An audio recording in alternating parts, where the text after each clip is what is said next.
Je me trouve devant l'Ambobineuse, une salle de spectacle de la Belle de Mai dans le 3e arrondissement de Marseille. Et cette salle de spectacle, elle est actuellement menacée de disparition. L'équipe de l'Ambobineuse lance d'ailleurs un appel aux dons. Alors je me trouve à côté de Mathieu, c'est le programmateur de l'Ambobineuse. Donc justement Mathieu, est-ce que tu peux nous parler un peu de l'identité de cette salle, l'identité artistique de cette salle, qu'est-ce que c'est? L'Ambobineuse, c'est un concept assez large, on va dire. C'est une salle qui au départ n'était pas vraiment une salle en fait. Ça a été des gens qui ont investi, qui ont loué une ancienne usine de bobinage pour y habiter et en faire des ateliers dans un premier temps. Et ensuite est arrivé des propositions pour faire des performances, et notamment Jean-Louis Coste, qui a pas mal marqué l'identité artistique, on va dire, de cette salle. Et petit à petit, les gens sont installés ici, et le bas a été loué. Et là, il y a des gens, plus notamment Olivier Morel, qui sont arrivés pour faire amener plus une programmation musicale, on va dire. Et dans un premier temps assez expé, des musiques assez pointues, ça reste des choses assez curieuses en fait. Moi je pense que c'est le mot qui définirait le mieux pour moi la salle. Et au niveau de la musique, tu disais des trucs plutôt expérimentaux, tu peux nous en dire un peu plus pour les gens qui ne sont pas initiés? Plus qu'expérimentaux, c'est vraiment des musiques, on va dire, curieuses. On peut avoir de la performance comme de la new wave, du post-punk, voilà, des choses comme ça, du hip-hop, de la harsh noise, enfin plein de termes qui peuvent sembler barbares, mais ouais, faut être curieux, quoi. Je pense que c'est vraiment ça.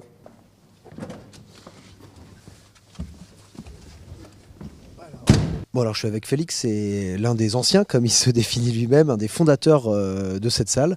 Donc justement Félix, là aujourd'hui, vous lancez un appel aux dons pour sauver l'Ambobineuse, c'est bien ça? Pour sauver l'Ambobineuse, tout à fait, c'est exactement ça, ouais. Ouais. Et pourquoi, donc, quelle est la situation aujourd'hui de la salle? Eh ben, la situation de la salle, en fait, c'est bon. Le truc, c'est qu'on fait une forme d'art qui est assez particulière. On a quelques soutiens de la part des pouvoirs publics, mais finalement pas assez. On est à 65% d'autofinancement. La plupart des lieux culturels fonctionnent à 50% d'autofinancement.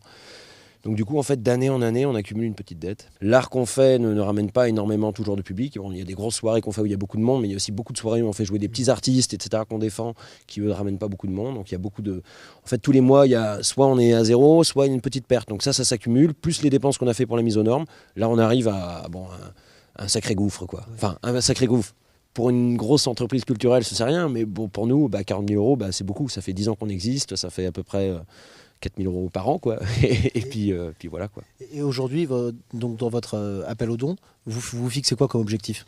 Et ben là, on a mis 40 000, quoi, pour pouvoir se remettre le bateau à flot et puis pour pouvoir à nouveau repartir sur une odyssée plus longue. On est dans la précarité depuis 10 ans et tous les ans, en fait, on a 2 doigts de fermer, en fait. Et là, juste cette année, ça arrive à un niveau où voilà, on fait appel aux gens, quoi. Mais tous les ans, en fait, on est à 2 doigts de clamser, quoi, en fait. Tous les ans, c'est comme ça. J'ai vu qu'en échangeant une petite contribution, les généreux donateurs pouvaient avoir un petit cadeau en échange. Tu peux nous en dire un peu plus là-dessus? Il y a toutes sortes de contributions, hein, donc c'est, je crois que si la personne donne à partir de 15 € ou je sais plus quoi, elle peut avoir son nom inscrit en lettres d'or dans les toilettes. Voilà. Bon. Après, il y a des visites guidées du lieu, avec, donc ça c'est moi qui fais ça, visites guidées du lieu, du musée des horreurs, de toute l'histoire, toutes les anecdotes croustillantes qui ont pu se passer ici. Il y a donc des œuvres du musée des horreurs aussi qui sont offertes quand on arrive à une certaine somme.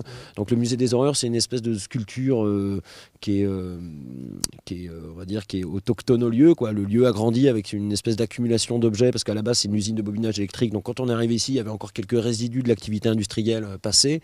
Le quartier avant ici, avant que ça devienne un quartier résidentiel, c'était un quartier industriel qui était plein d'usines désaffectées, qu'on a eu à loisir de visiter et de piller avant que tout soit rasé pour qu'ils construisent les résidences en face et autour. Donc on a récupéré plein d'objets un peu partout. Ça va donc des bobines électriques, des vieux moteurs, des pièces rouillées, des animaux momifiés qu'on a retrouvés dans des zones poussiéreuses, voilà, des morceaux de bois, etc. Bon, il y a de tout et de n'importe quoi, et tout est assemblé dans une espèce voilà, comme un espèce de cimetière de ce que pourrait être notre civilisation dans 1000 ans, quoi. Voilà. J'imagine qu'il y a quelques personnes qui sont salariées ici, et là, les emplois sont menacés, quoi, non? Actuellement, il y a 5 salariés, donc 3 emplois aidés et 2 CDI. Et effectivement, tous les emplois sont menacés. Ouais. Et les fonds récoltés pourraient donc permettre de sauver cette salle au lieu de la culture underground à Marseille. Ça permettrait également de sauver quelques emplois dans le domaine de la culture, dans un quartier qui en a bien besoin. En tout cas, pour une quinzaine d'euros, vous pourriez avoir votre nom gravé en lettres d'or dans les toilettes de l'Embobineuse. Avouez que ça fait envie, non ?